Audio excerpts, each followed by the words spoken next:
বলতে বাসি বাসি রাখি, যতটুকু ভাত ডাল সবই ফেলে দিতে হয়। বাদ বাকি যেটা বেঁচে সেটা কি করো?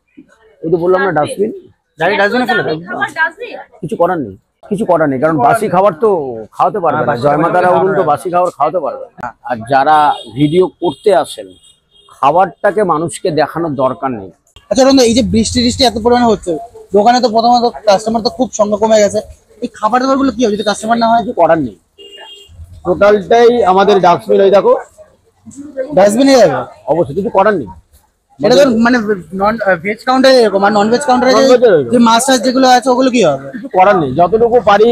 তো সবজি টবজিতে কিছু তো ওগুলো তো আমি সত্যি কথা বলতে বাসি বাসি রাখি, যতটুকু ভাত ডাল সবই ফেলে দিতে হয়। আমার কপালে হাত নেই বা মনে দুঃখ নেই যে আজকে এত কিছু করেছে, এত টাকার জিনিসপত্র এত কিছু নষ্ট হয়ে যাবে।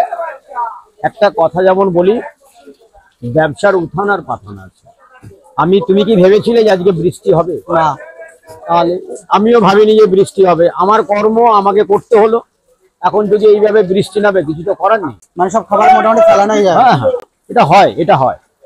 কিছু জিনিস থাকে যারা গরিব থাকে এখানে মাঝে মধ্যে সন্ধ্যাবেলা আসে, যতটুকু আসে আমি দিয়ে দিই, আর নাহলে ডাস্টবিন আছে, ডাস্টবিন, কিছু করার নেই। তোমাদের স্টাফটাও তো খেতে পারে, ডেলি খাবে আমাদের স্টাফ গুলো, সবকিছু যখন টিফিনও করে বিকেল বেলা এই খাবারই টিফিন বললে যে যারা বসে থাকে তাদেরকে তুমি দান করে দাও, কিছুটা দিই, কিছুটা দিয়ে দাও অবশ্যই। আর আদারওয়াইজ তোমার স্টাফরা যারা তারাও খায়, তারপর যেটা বেঁচে যায়, বাদ বাকি যেটা বেঁচে সেটা কি করো? ওই তো বললাম না, ডাস্টবিন, ডাস্টবিনে ফেলে দাও। কিছু করার নেই, কিছু করার নেই, কারণ বাসি খাবার তো খাওয়াতে পারবে না, জয়মাতারা বলুন তো বাসি খাবার খাওয়াতে পারবে। যারা খেতে আসেন আর যারা ভিডিও করতে আসেন খাবারটাকে মানুষকে দেখানোর দরকার নেই, আগে রান্নাটাকে দেখাও যে আদৌ সেই মানুষটা, যেমন এই জয়মাতারা দোকানে আদা রসুন পেঁয়াজ কিছু তো দেওয়া হয় না, এটা তো তোমরা শুনেছো, কিন্তু কোনোদিন কাউকে উল্লেখ করে কি বলা আছে? উল্লেখ আমি একমাত্র করি, কিন্তু তোমাদেরকেও তো ট্রাই করতে হবে যে আদৌ অরুণদা আদা দিচ্ছে কিনা, রসুনটা দিচ্ছে কিনা, এটাই অবশ্যই। অনেকে ভাবে কি, অনেকে আছে জিনিসটা ভাবে যে নিরামিষের দোকান, যে বলছে নিরামিষ কিন্তু হতে পারে আমিষ, আদা পেঁয়াজ রসুন ভাবতেই পারে। তবে একটা কথা আপনাদের উদ্দেশ্য বলি, যারা খেতে আসেন বা যারা খেতে আসবেন, আমি মাকে নিয়েই থাকি,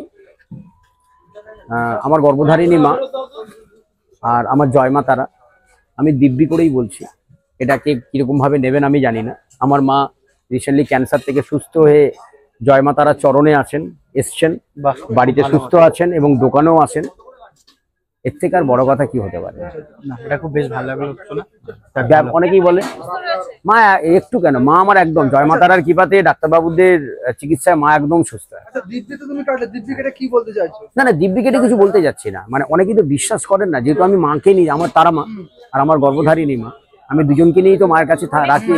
আচ্ছা, সেই জায়গা থেকে আগে আমার মা, তো আমি যদি মাকে স্মরণ করে যদি বলি কথাটাকে, যদি কেউ বিশ্বাস করবেন, না করবেন।